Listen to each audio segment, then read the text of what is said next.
First move we're going to work on is you're fighting your opponent in a closed guard. We're going to go to an ankle lock with just a little different variation at the end. First move is you grab your opponent's head and pull him to you to break the legs. Then you're going to secure whatever side you're going to go to. In this case, I'm going to go to the right side. When you fall back, most traditional people will just put the leg over the top and stay straight with their opponent.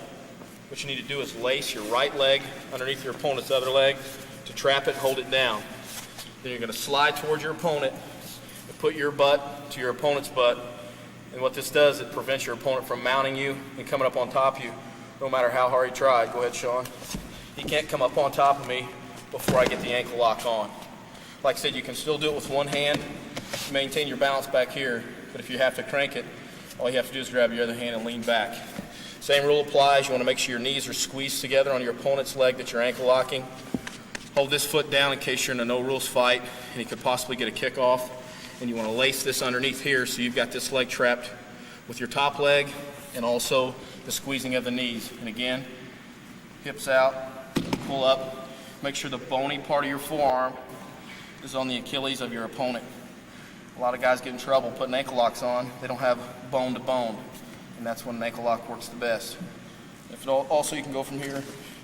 If it allows it, you can do a heel hold. But again, what this does is it stops your opponent from mounting you. Once again, you go to stand up to break your opponent's guard. Make sure you secure his head so you don't get back sweep. Pull his head to you to break his legs open. Then what you want to do is go ahead and secure the ankle, fall back. When you do, go ahead and lace your leg through, over the top and through your opponent's opposite leg. Secure your opponent's leg with your top foot. Slide butt to butt. Squeeze your knees together to secure your opponent's leg. Sit back. Again, if your opponent tries to mount, all you got to do is sit back and stretch the ankle lock out. Remember, once again, bone to bone. If you want to get real nasty, you can do a sawing action with your forearm on your opponent's ankle, and that it creates a little more pain. The most important parts are trapping your opponent's leg, going butt to butt, squeeze the knees together, and bone to bone on the ankle.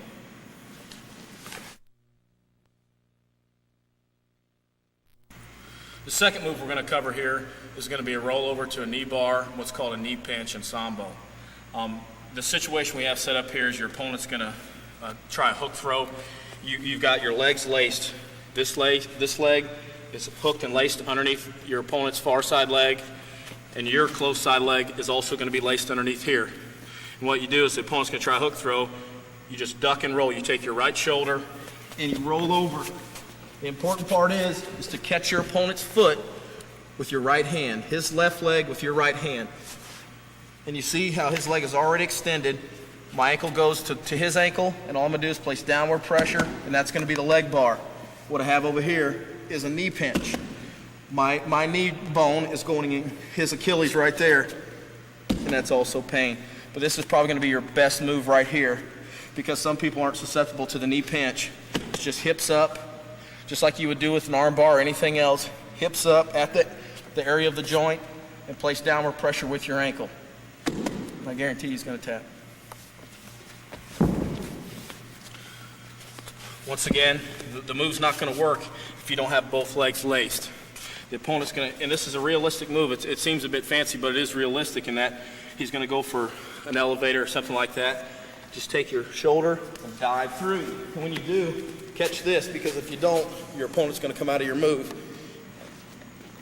Get the joint and the leg extended. Extend your hips. Press down with the leg. And this is a knee bar right here. And then, of course, you have your knee pinch over here.